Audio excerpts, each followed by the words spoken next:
What about you, Professor Soloway? Me? Yeah, well, what do you make of our conversation? Well, I'm fascinated, of course. Oh, so you know much about Courtly Love then? No. Sexual assault?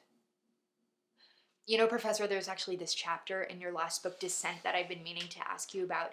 Yeah, it's the part where you have sex with your wife against the tree. Yeah, was that supposed to be a rape? Well, I don't think that this is the appropriate context to discuss my book.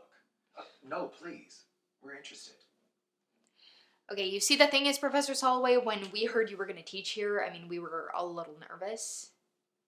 You have to understand your reputation precedes you, and I don't know, I guess I would just feel a lot more safe in your classroom if I understood your attitude towards, well, consent and women in general.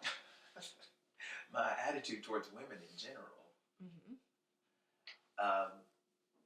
Well, in general, Audrey, I approve of women. I think you're all great. And no, I do not consider it to be a scene of rape. Well, what was it then? Dominant sex. But it wasn't rape. No. And there's a difference. Yes. Okay, Professor Soloway, would you say that Lana consented to that experience? Well, no, but I'd say I think she enjoyed it. I'm sorry, are you fucking kidding me? My point is, I don't. I think sex can be about both wanting and not wanting. It's a war between intellect and instinct, between shame and desire, and that's what makes it so interesting.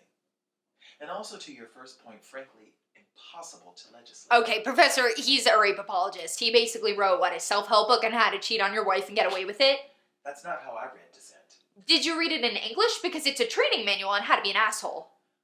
Audrey, do you really feel unsafe in my class? Is it a possibility that feeling that way could maybe compel you to take more risks as a writer? Take you out of your own comfort zone? Okay, Professor, what you don't seem to understand about, women in general, right, is that we feel unsafe all the time. Okay. At dinner parties, in classrooms, getting into a car, getting into an Uber, walking home at night. I don't need you to take me out of my comfort zone because, quite frankly, I don't know what it's like to be inside of one.